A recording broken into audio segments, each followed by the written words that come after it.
ಕನ್ನಡ ರಾಜ್ಯೋತ್ಸವದ ಮಾಸದಲ್ಲಿ ಕನ್ನಡ ನಾಡು, ನುಡಿ, ಸಾಹಿತ್ಯ, ಕಲೆ, ವಿಜ್ಞಾನ, ಆಧ್ಯಾತ್ಮಿಕ ಕ್ಷೇತ್ರದ ಹಿರಿಯ ಸಾಧಕ ಕನ್ನಡಿಗರನ್ನು ಪರಿಚಯಿಸುವ ಕಾರ್ಯಕ್ರಮವೇ ಕನ್ನಡದ ಕಣ್ಮಣಿಗಳು. ಪ್ರಸ್ತುತಪಡಿಸಲಿದ್ದಾರೆ ಮೈಸೂರಿನ ಶ್ರೀಯುತ ಗಣೇಶ್ ದೀಕ್ಷಿತ್ರವರು.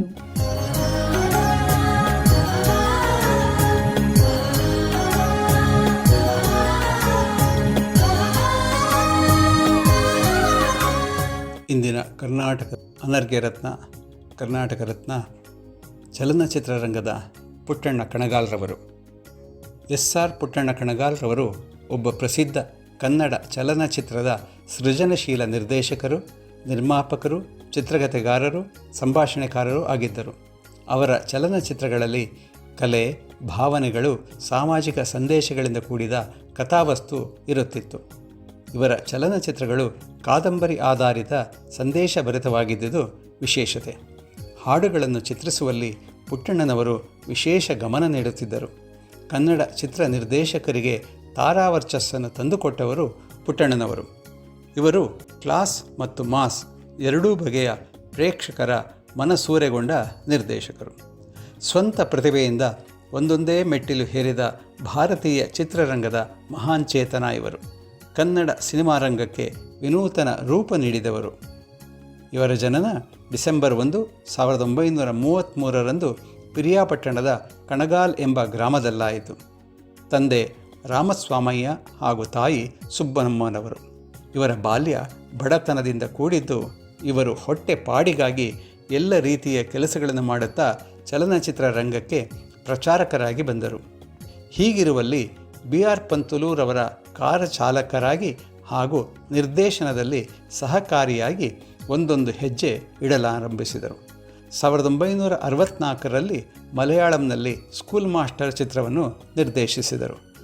1967 ಬೆಳ್ಳಿ ಮೋಡ ಚಿತ್ರದ ಮೂಲಕ ಕನ್ನಡ ಚಿತ್ರರಂಗದಲ್ಲಿ ಕಾಣಿಸಿಕೊಂಡರು. ಕನ್ನಡದೊಂದಿಗೆ ಹಿಂದಿ, ಮಲಯಾಳಂ ಭಾಷೆಗಳ ಚಲನಚಿತ್ರಗಳನ್ನು ನಿರ್ದೇಶಿಸಿದ್ದಾರೆ. ಇವರ ಚಿಂತನೆಯಿಂದ ಬಂದ ಪ್ರಮುಖ ಚಲನಚಿತ್ರಗಳೆಂದರೆ ನಾಗರಹಾವು, ಗೆಜ್ಜೆ ಪೂಜೆ, ಶರಪಂಜರ, ಕಥಾಸಂಗಮ, ಧರ್ಮಸೆರೆ, ರಂಗನಾಯಕಿ, ಮಾನಸ ಸರೋವರ ಮುಂತಾದವು.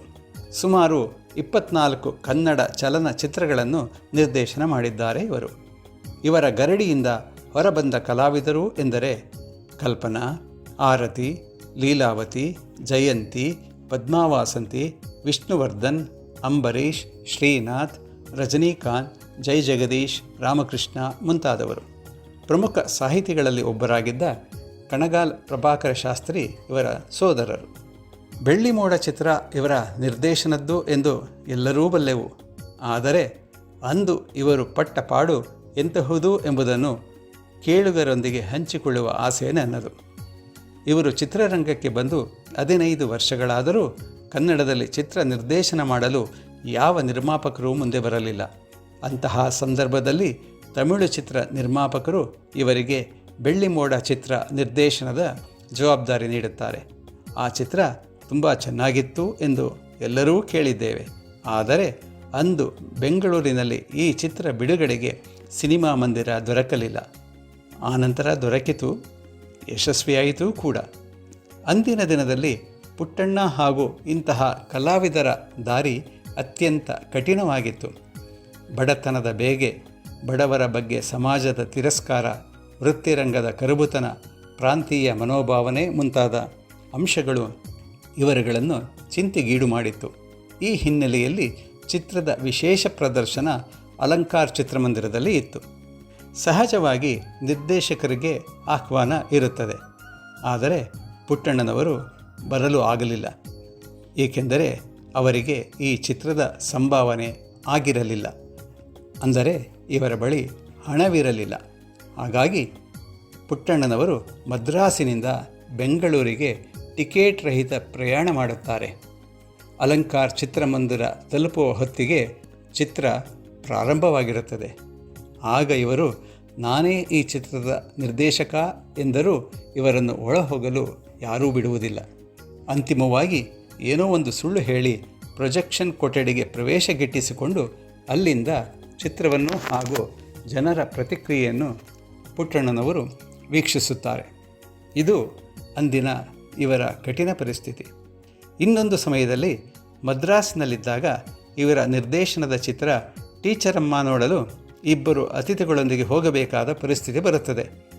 ಅವರ ಬಳಿ ಕೇವಲ 25 ರೂ ಇರುವುದಿಲ್ಲ. ಅದನ್ನು ಬಂದಿದ್ದ ಅವರ ಅತಿಥಿಗಳಲ್ಲಿ ಒಬ್ಬರಿಂದಲೇ ಸಾಲ ಕೇಳುತ್ತಾರೆ. ಅಂತಹ ಸ್ವಾಭಿಮಾನಿ ನಿರ್ದೇಶಕರು ಪುಟ್ಟಣ್ಣನವರು. ಇಂತಹ ಹಲವು ಕಷ್ಟಗಳನ್ನು ಅಂದಿನ ದಿನದಲ್ಲಿ ಸಿನಿಮಾ ರಂಗದವರು ಅನುಭವಿಸಿ ಇರುವುದರಿಂದಲೇ ಇಂದು ಸ್ವಲ್ಪ ಮಟ್ಟಿಗೆ ಸುಧಾರಿಸಿದೆ ಎನ್ನಬಹುದು.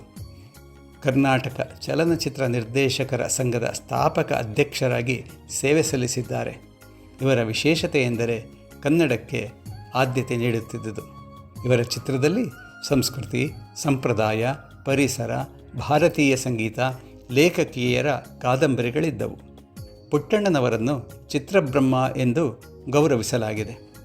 ಪುಟ್ಟಣ್ಣನವರ ಈ ಸಾಧನೆಗೆ 3 ರಾಷ್ಟ್ರೀಯ ಚಲನಚಿತ್ರ ಪ್ರಶಸ್ತಿಗಳು, 3 ಫಿಲ್ಮ್ಫೇರ್ ಪ್ರಶಸ್ತಿಗಳು ಮತ್ತು ಅನೇಕ ಕರ್ನಾಟಕ ರಾಜ್ಯ ಪ್ರಶಸ್ತಿಗಳು ಲಭಿಸಿವೆ. ಇವರು 1985 ಜೂನ್ 5 ಮಸಣದ ಹೂವು ಚಿತ್ರದ ಚಿತ್ರೀಕರಣ ಸಮಯದಲ್ಲಿಯೇ ಚೆನ್ನೈನಲ್ಲಿ ನಿಧನರಾದರು. ಇಂತಹ ಮಹಾನ್ ನಿರ್ದೇಶಕ ಪುಟ್ಟಣ್ಣ ಕಣಗಾಲ್ನವರಿಗೆ ನಮ್ಮ ನುಡಿ ನಮನಗಳು.